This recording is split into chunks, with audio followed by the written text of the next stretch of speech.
এবার চলে আসলাম চিকলির বিলের সব থেকে বড় চরকির মধ্যে। এই চরকিটা মনে হয় এই প্রথম আমি দেখতেছি চিকলির মধ্যে, রংপুরের মধ্যে সব থেকে বড় চরকি হলো এটা।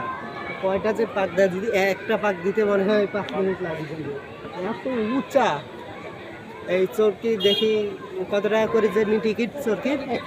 100 টাকা করে টিকিট এই চরকিতে ওঠার। অনেক বড় তো চরকিটা। তো যারা যারা চিকলির মধ্যে ঘুরতে আসবেন অবশ্যই এই চরকির মধ্যে উঠতে পারবেন।